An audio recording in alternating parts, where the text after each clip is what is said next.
Pada waktu murid-murid Tuhan Yesus bersama Tuhan Yesus menyeberang Danau Galilea dengan sebuah perahu, Tuhan Yesus tidur di buritan perahu itu.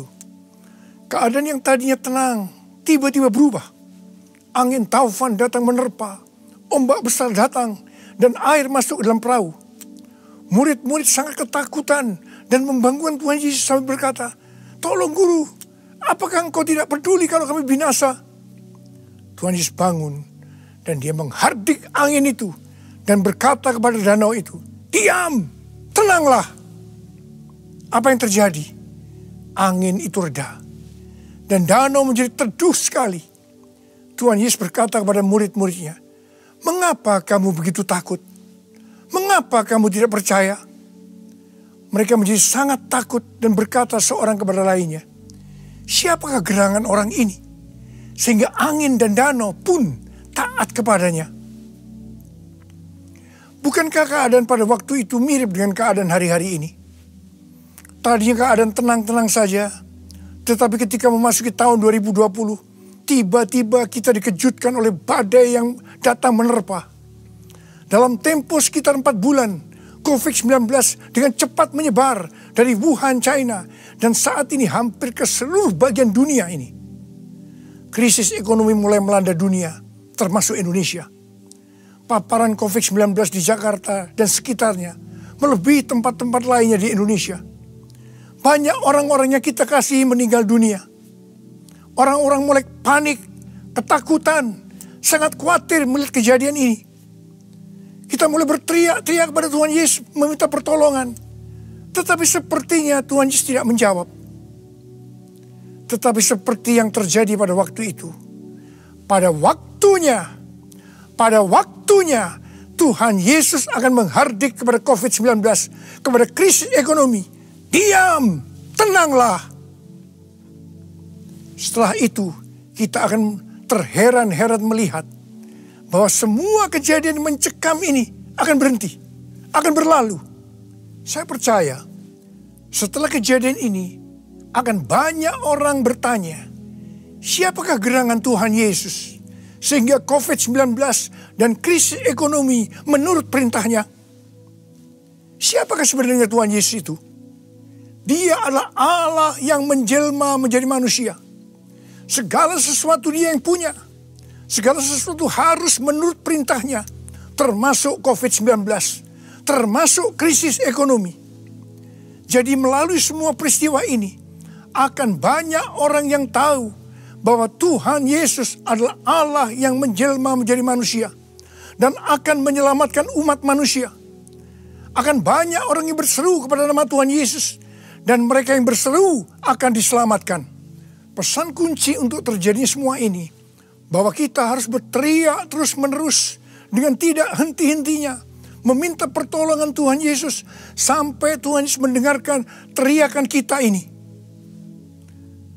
Tuhan berkata dalam 2 Tawarikh 7 ayat 13 dan 14, kalau kita melihat Tuhan menutup langit sehingga tidak ada hujan, dan Tuhan menyuruh belalang memakan habis hasil bumi, di mana semua ini berarti krisis ekonomi. Juga kalau kita melihat Tuhan melepas penyakit sampar di antara umat Tuhan.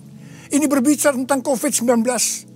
Tuhan meminta agar kita, semua orang-orang percaya, merendahkan diri, berdoa, mencari wajah Tuhan, serta berbalik dari jalan-jalan yang jahat. Artinya kita harus mengoreksi diri, bertobat, minta ampun. Kalau kita orang-orang percaya melakukan itu, maka Tuhan akan mendengar dari sorga dan akan mengampuni dosa-dosa kita dan akan memulihkan negeri kita, Indonesia yang tercinta. Saya percaya hari-hari ini banyak orang percaya, termasuk saya, melakukan hal ini.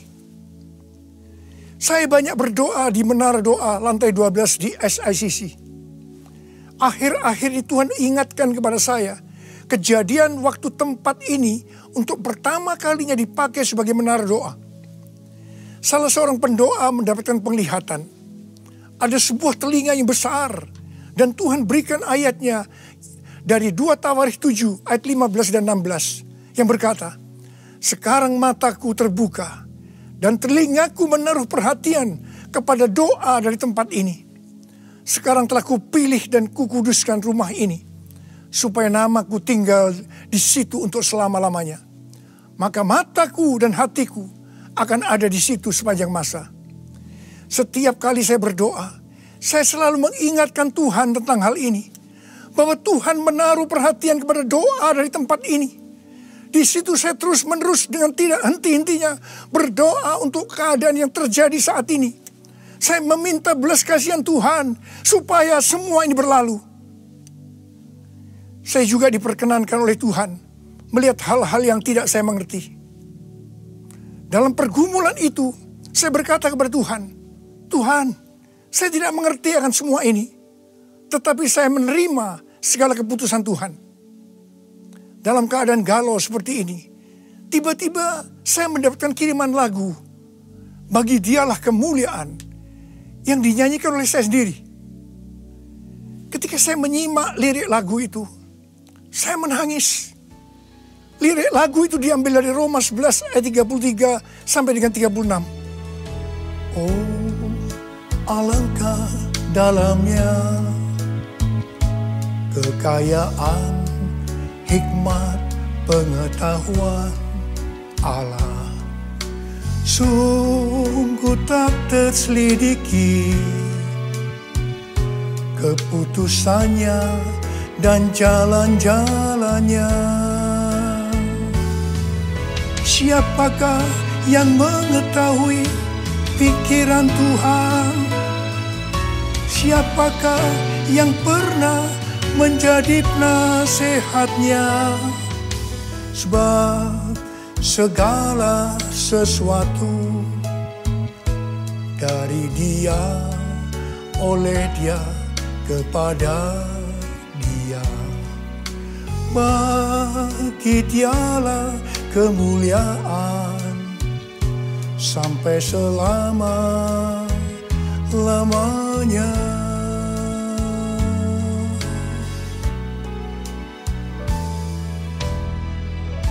Di sini saya disadarkan oleh Tuhan bahwa siapa saya ini yang sebagai manusia sepertinya harus mengerti semua pikiran Tuhan. Ternyata Alkitab berkata bahwa segala keputusan Tuhan tidak terselidiki. Jalan-jalan Tuhan tidak dapat diselami. Engkau Tuhan yang berdaulat. Sebab segala sesuatu adalah dari Tuhan dan oleh Tuhan dan kepada Tuhan. Bagi Tuhanlah kemuliaan sampai selama-lamanya. Apakah saudara juga berdoa kepada Tuhan agar badai COVID-19 dan krisis ekonomi ini segera berlalu? Ada berapa banyak yang berkata, tolong Tuhan Yesus, tidakkah Engkau peduli kalau kami binasa? Seperti yang terjadi pada waktu itu. Tuhan akan berkata kepada kita, mengapa engkau begitu takut? Mengapa engkau tidak percaya? Saya diingatkan oleh seorang pendoa syafaat yang berkata kepada saya bahwa tulah di Mesir berhenti setelah anak domba Paskah disembelih. Kemudian setelah itu saya diberikan satu pengertian. Dan saya bertanya kepada Tuhan, Tuhan, apakah COVID-19 ini akan mulai reda atau menurun pada waktu Paskah? Setelah itu ada yang memberikan kepada saya nubuatan Chuck Pierce yang dituliskan dalam charismanews.com. Chuck Pierce pada waktu tahun 2006 pernah bernubuat untuk saya, yaitu akan dipakai dalam pelayanan kesembuhan. Dan nubuatan itu terjadi. Nah, Chuck Pierce pada bulan September 2019 bernubuat bahwa bangsa-bangsa akan mengalami kekacauan sampai Paskah 8 sampai 16 April. Tanggal 26 Januari 2020, kembali Chuck Pierce bernubuat bahwa suatu wabah yang besar datang menyerbu untuk menguji kita sampai dengan Paskah. Bagi saya, apakah hal ini berarti bahwa pada waktu Paskah COVID-19 ini akan mulai reda atau menurun? Hal yang mirip juga dikatakan oleh C.D. Jacob kepada Chuck Pierce pada tanggal 3 Januari 2020. Cindy berkata bahwa dalam 3 bulan pertama di tahun 2020, agar Chuck Pierce berhati-hati untuk perjalanan internasionalnya dan harus banyak beristirahat. Dan itu dilakukan oleh Chuck Pierce. Sekarang Chuck Pierce banyak menulis buku dan istirahat. Selain itu, Chuck Pierce menginterview seorang nabi bernama Shawn Bolz yang berkata bahwa Tuhan memberitahu kepada dia bahwa akhir COVID-19 sudah dekat. Terhadap nubuatan ini, saya meresponi dengan doa-doa saya, di mana yang tadinya difokuskan untuk meminta kepada Tuhan agar COVID-19 itu berhenti. Tetapi sekarang Tuhan Yesus menyuruh saya untuk melakukan seperti apa yang telah dilakukan oleh Tuhan Yesus, yaitu dengan menghardik badai itu dan berkata, "Diam, tenanglah." Karena itu sekarang saya memerintahkan kepada COVID-19 dan kepada krisis ekonomi dengan berkata, "Diam, tenanglah." Kita sekarang memasuki peperangan rohani yang dahsyat. Mari, saya mengajak saudara untuk berdoa seperti itu. Kita memerintahkan kepada COVID-19 dan kepada krisis ekonomi dengan berkata, "Diam, tenanglah." Dalam melakukan peperangan rohani ini, saudara harus banyak berbahasa roh. Saya percaya setiap kita menginginkan agar badai COVID-19 dan krisis ekonomi cepat berlalu. Karena itu gereja Tuhan harus bersatu. Jangan saling menyalahkan. Jangan saling menjelekkan. Saya percaya melalui peristiwa ini justru Tuhan mengendaki agar gereja Tuhan menjadi satu. Unity. Seperti yang dikatakan dalam Yohanes 17. Bahwa unity adalah kunci utama untuk terjadinya penuaian jiwa-jiwa. Melalui peristiwa COVID-19 ini merupakan wake up call bagi gereja Tuhan. Untuk menyelesaikan amanat agung Tuhan Yesus. Dan setelah itu Tuhan Yesus datang kembali. Saya mau berdoa buat saudara. Angkat tangan saudara. Kita doa sama-sama. Oh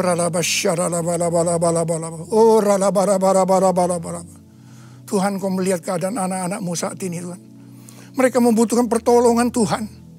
Dan Kau hari ini memberikan kepada kami cara untuk menyelesaikan semua ini. Engkau mau ya Tuhan, kami yang percaya sekarang memerintahkan kepada COVID-19, memerintahkan kepada krisis ekonomi, diam, tenanglah.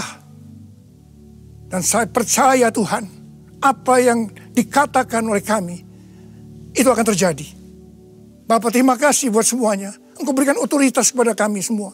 Bapak, sembuhkan yang sakit. Sembuh dalam nama Yesus. Sembuh dalam nama Yesus. Sembuh dalam nama Yesus. Engkau tolong anak-anak-Mu ya Tuhan. Tolong anak-anak-Mu.